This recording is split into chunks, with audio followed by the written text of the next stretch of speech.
ರಾಮಾನುಜದಯಾ ಪಾತ್ರಂ ಜ್ಞಾನ ವೈರಾಗ್ಯಭೂಷಣಂ ಶ್ರೀಮದ್ವೆಂಕಟನಾಥಾರ್ಯಂ ವಂದೇ ವೇದಾಂತದೇಶಿಕಂ. ಶ್ರೀ ಪಾದುಕಾ ಸಹಸ್ರ ಪದ್ಯ 35 ಪ್ರಭಾವ ಪದ್ಧತಿ. ನಾನು ವಸುಧಾ. ಎಲ್ಲರಿಗೂ ನಮಸ್ಕಾರ. ಈ ದಿನದ ಶ್ಲೋಕ ಹೀಗಿದೆ: ಅಲ್ಪಶ್ರುತೈರಪಿ ಜನೈರನುಮೀಯಸೆ ತ್ವಂ ರಂಗೇಶ ಪಾದು ನಿಯತಂ ನಿಗಮೋಪಗೀತ ಸಾರಂ ತದರ್ಥಮುಪಬ್ರಹ್ಮಯಿತುಂ ಪ್ರಣೀತಂ ರಾಮಾಯಣಂ ತವ ಮಹಿಮ್ನಿ ಯತಃ ಪ್ರಮಾಣಂ. ಶ್ರೀ ರಂಗನಾಥನ ಪಾದುಕೆಯೇ, ನೀನು ವೇದಗಳಿಂದ ಕೊಂಡಾಡಲ್ಪಟ್ಟವಳು ಎಂದು ವೇದಗಳನ್ನು ಸ್ವಲ್ಪವೇ ತಿಳಿದ ಜನರೂ ಊಹಿಸುತ್ತಾರೆ.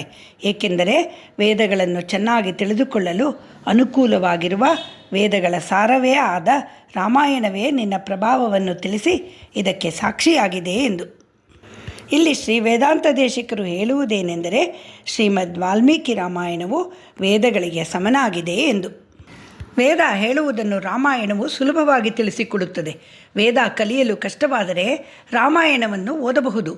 ಪಾದುಕಾ ಮಹಿಮೆಯನ್ನು ರಾಮಾಯಣ ತಿಳಿಸಿಕೊಟ್ಟಿರುವುದರಿಂದಲೇ ವೇದಗಳಲ್ಲೂ ಸಹ ಪಾದುಕೆಗಳ ಮಹಿಮೆ ಕೊಂಡಾಡಲ್ಪಟ್ಟಿದೆ ಎಂದು ಊಹಿಸಬಹುದು ಎಂದಿದ್ದಾರೆ ಶ್ರೀ ವೇದಾಂತ ದೇಶಿಕರು.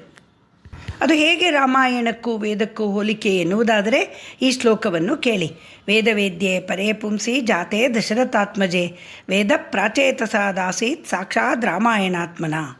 ಸಂಸ್ಕೃತ ಬಹಳ ಉತ್ಕೃಷ್ಟವಾದ ಭಾಷೆ. ಇದೇ ಶ್ಲೋಕವನ್ನು ಎರಡು ಬೇರೆ ಬೇರೆ ರೀತಿ ಅರ್ಥ ಮಾಡಿಕೊಳ್ಳಬಹುದು.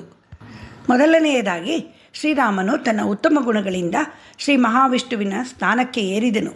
ಆಗ ಶ್ರೀಮದ್ ರಾಮಾಯಣವು ತನ್ನ ಮಹತ್ವದಿಂದ ವೇದಗಳ ಸ್ಥಾನಕ್ಕೆ ಏರಿತು ಎಂದು. ಶ್ರೀಮನ್ನಾರಾಯಣನ ಭಕ್ತರು ಹೀಗೂ ಅರ್ಥ ಮಾಡಿಕೊಳ್ಳುತ್ತಾರೆ: ಶ್ರೀ ಮಹಾವಿಷ್ಣುವು ಶ್ರೀರಾಮನಾಗಿ ಮನುಷ್ಯ ರೂಪದಲ್ಲಿ ಅವತರಿಸಿದನು, ಅವನ ಜೊತೆಗೆ ವೇದವೂ ರಾಮಾಯಣ ರೂಪದಲ್ಲಿ ಅವತರಿಸಿತು ಎಂದು. ಎರಡೂ ಸರಿಯೇ. ಯಾವ ರೀತಿಯಲ್ಲಾದರೂ ವೇದವೇ ರಾಮಾಯಣ, ರಾಮಾಯಣವೇ ವೇದ. ಶ್ರೀರಾಮನೇ ಶ್ರೀಮನ್ನಾರಾಯಣ, ರಾಮನ ಪಾದುಕೆಗಳೇ ಶ್ರೀಮನ್ನಾರಾಯಣನ ಪಾದುಕೆಗಳು. ಅವಳ ಮಹಿಮೆಯನ್ನು ವೇದಗಳಿಂದಲೂ ತಿಳಿಯಬಹುದು, ರಾಮಾಯಣದಿಂದಲೂ ತಿಳಿಯಬಹುದು ಎಂದಿದ್ದಾರೆ ಶ್ರೀ ವೇದಾಂತ ದೇಶಿಕರು. ಶ್ರೀಮದ್ ರಾಮಾಯಣವು ವೇದಕ್ಕೆ ಸಮನಾದುದು ಹೇಗೆ? ರಾಮಾಯಣವು ಕಲ್ಪಿತ ಕಥೆಯಲ್ಲ, ಸತ್ಯಕಥೆ. ಕಾವ್ಯ ರಚಿಸಿದ್ದು ಮಹಾಜ್ಞಾನಿಗಳಾದ ವಾಲ್ಮೀಕಿ ಮಹರ್ಷಿಗಳು. ಉಪದೇಶ ನೀಡಿದವರು ಮಹಾಮಹಿಮರಾದ ನಾರದ ಮಹರ್ಷಿಗಳು. ರಾಮಾಯಣದ ಎಲ್ಲ ಸಂಗತಿಗಳು ಪ್ರತ್ಯಕ್ಷವಾಗಿ ಕಾಣಲಿ, ನೀನು ಬರೆಯುವುದೆಲ್ಲ ಸತ್ಯ ಎಂದು ವರ ನೀಡಿದ್ದು ಸಾಕ್ಷಾತ್ ಸರಸ್ವತಿಯ ಪತಿ ಚತುರ್ಮುಖ ಬ್ರಹ್ಮ. ಇನ್ನು ಕಾವ್ಯದ ಗುರಿಯೋ ಜನಮಾನಸಕ್ಕೆ ಸತ್ಯಧರ್ಮಗಳನ್ನು ಪರಿಚಯಿಸುವುದು. ವೇದ ಹೇಳುತ್ತದೆ ಸತ್ಯಂ ವದ ಧರ್ಮಂ ಚರ ಎಂದು. ರಾಮನೋ ಹಾಗೇ ಬಾಳಿದ. ಅವನ ತಮ್ಮಂದಿರು, ಅವನ ಹೆಂಡತಿಯರು ಅವನ ಹಾದಿಯನ್ನು ತುಳಿದು ಮಹಾನ್ ಚೇತನಗಳಾದರು. ವೇದ ಹೇಳುತ್ತದೆ ಧರ್ಮೋ ರಕ್ಷತಿ ರಕ್ಷಿತಃ ಎಂದು. ರಾಮಾಯಣದ ಬಹುತೇಕ ಪಾತ್ರಗಳು ಧರ್ಮವನ್ನು ರಕ್ಷಿಸುತ್ತಲೇ ಬದುಕಿದವರು. ಇದಕ್ಕೆ ರಾಮ, ಭರತ, ಶತ್ರುಘ್ನ, ಲಕ್ಷ್ಮಣ, ಸೀತೆ, ಆಂಜನೇಯರಲ್ಲದೆ ರಾಮಾಯಣದಲ್ಲಿ ಬರುವ ಗುಹಾ, ಶಬರಿ, ವಿಭೀಷಣರು, ಅನೇಕಾನೇಕ ಋಷಿಮುನಿಗಳು, ಕೌಸಲ್ಯೆ, ಸುಮಿತ್ರೆಯರಂತಹ ಸಾಧ್ವಿಯರೂ ಇದ್ದರು. ಅಷ್ಟೇ ಏಕೆ, ದುಷ್ಟರಾವಣನ ಹೆಂಡತಿ ಮಂಡೋದರಿಯೂ ಧರ್ಮದ ರೀತಿಯಲ್ಲೇ ಬಾಳಿ ಬದುಕಿದವಳು.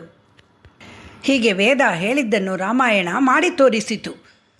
ಈಶಾವಾಸೋಪನಿಷತ್ ಈ ರೀತಿ ಹೇಳುತ್ತದೆ: ಈಶಾವಾಸ್ಯಮಿದಂ ಸರ್ವಂ ಯತ್ಕಿಂಚ ಜಗತ್ಯಾಂ ಜಗತ್ ತೇನ ತ್ಯಕ್ತೇನ ಭುಂಜೀತಾಹ ಮಾಗ್ರದಃ ಕಸ್ಯಸಿದ್ವನಂ. ತ್ಯಾಗದಿಂದಲೇ ನೀನು ಅವಲಂಬನ ಪಡೆ, ಬೇರೊಬ್ಬರ ಐಶ್ವರ್ಯಕ್ಕಾಗಿ ಆಸೆ ಪಡಬೇಡ ಎಂದು ಹೇಳುತ್ತದೆ. ಶ್ರೀರಾಮ, ಭರತ, ಲಕ್ಷ್ಮಣ, ಶತ್ರುಘ್ನ, ಸೀತೆ, ಆಂಜನೇಯ ಎಲ್ಲರೂ ಹಾಗೆ ನಡೆದುಕೊಂಡರು. ಎಲ್ಲರೂ ತ್ಯಾಗ ಜೀವನ ನಡೆಸಿದರು, ಮಹಾಮಹಿಮರಾದರು. ಕಿಷ್ಕಿಂಧೆಯ ರಾಜ ವಾಲಿಯನ್ನು ವಧೆ ಮಾಡಿದ ರಾಮ ಆ ರಾಜ್ಯವನ್ನು ತನ್ನದಾಗಿಸಿಕೊಳ್ಳಲಿಲ್ಲ. ಕೋಟಿ ಕೋಟಿ ವಾನರ ಸೈನ್ಯವನ್ನೂ ತನ್ನದಾಗಿಸಿಕೊಳ್ಳಲಿಲ್ಲ. ಅವೆರಡಕ್ಕೂ ನೀನೇ ಯಜಮಾನ ಎಂದ ಸುಗ್ರೀವನಿಗೆ. ಸೈನ್ಯಕ್ಕೆ ಆದೇಶ ನೀಡು ಎಂದು ಸುಗ್ರೀವ ಹೇಳಿದಾಗ ಶ್ರೀರಾಮನು ವಿನಯದಿಂದ ಅದು ನಿನ್ನ ಸೇನೆ, ನೀನೇ ಆದೇಶ ನೀಡು ಎಂದು ಹೇಳಿ ತಣ್ಣಗೆ ಕುಳಿತ.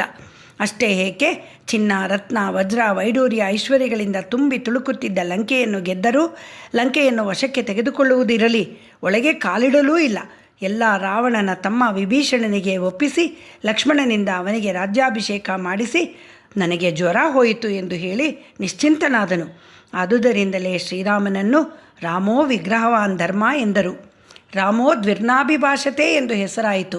ಒಕ ಮಾಟ ಒಕ ಬಾಣ ಎಂದರು ನಾದಬ್ರಹ್ಮ ತ್ಯಾಗರಾಜರು. ಹೀಗೆ ವೇದದ ಸಾಕ್ಷಾತ್ಕಾರವೇ ರಾಮಾಯಣ, ಅಂದರೆ ರಾಮ ನಡೆದ ಹಾದಿ. ರಾಮ ಲಕ್ಷ್ಮಣರ ದೈವಿ ಸ್ವರೂಪವನ್ನು ಹೀಗೆ ಹೇಳಿದ್ದಾರೆ ನೋಡಿ: ಪ್ರಿಯತೆ ಸತತಂ ರಾಮ ಸ ಹಿ ವಿಷ್ಣು ಸನಾತನಃ ಆದಿದೇವೋ ಮಹಾಬಾಹು ಹರಿರ್ನಾರಾಯಣ ಪ್ರಭು ಸಾಕ್ಷಾತ್ ರಾಮೋ ರಘುಶ್ರೇಷ್ಠ ಲಕ್ಷ್ಮಣ ಉಚ್ಯತೆ. ತ್ಯಾಗ ಮಾಡು, ತ್ಯಾಗದಲ್ಲವೇ ನಿಜವಾದ ಭೋಗ ಎನ್ನುತ್ತದೆ ವೇದ. ಶ್ರೀರಾಮನ, ಸೀತೆಯ, ಭರತನ, ಲಕ್ಷ್ಮಣನ ತ್ಯಾಗದ ಕಥೆಯೇ ರಾಮಾಯಣ. ಈ ರೀತಿ ವೇದಗಳ ಅರ್ಥವನ್ನೇ ತಿಳಿಸಲು ಹೊರಟಿರುವ ರಾಮಾಯಣವೇ ಸಾಕ್ಷಿ ನಿನ್ನ ಮಹಿಮೆಗೆ ಎಲೈ ಪಾದುಕಾದೇವಿಯೇ ಎಂದಿದ್ದಾರೆ ಶ್ರೀ ವೇದಾಂತ ದೇಶಿಕರು. ರಾಮಾಯಣದ ಮಹಿಮೆ ಇರುವುದು ವೇದ ಸೂಕ್ತಗಳಲ್ಲಿ, ಅದು ತೋರಿಸಿಕೊಟ್ಟ ಪಾದುಕಾದೇವಿಯ ಮಹಿಮೆಯೂ ವೇದೋಕ್ತವೇ ಎಂದಿದ್ದಾರೆ ಶ್ರೀ ವೇದಾಂತ ದೇಶಿಕರು. ಕೃಷ್ಣ ಯಜುರ್ವೇದದ ಮಂತ್ರ ಈ ರೀತಿ ಹೇಳುತ್ತದೆ: ಅಷ್ಟಚಕ್ರ ನವದ್ವಾರ ದೇವಾನಾಂ ಪುರಯೋಧ್ಯ ತಸ್ಮಾಗಂ ಹಿರಣ್ಮಯ ಕೋಶಃ ಸ್ವರ್ಗಲೋಕೋ ಜ್ಯೋತಿಷಾವೃತಃ. ಶ್ರೀರಾಮನ ದಿವ್ಯಪಾದಗಳು ಮೊಟ್ಟ ಮೊದಲು ಸೋಕಿದ್ದು ಅಯೋಧ್ಯೆಯ ಮಣ್ಣನ್ನು. ಮುಕ್ತಿ ಕೊಡುವ 7 ಕ್ಷೇತ್ರಗಳಲ್ಲಿ ಮೊದಲ ಹೆಸರು ಅಯೋಧ್ಯೆಯದು.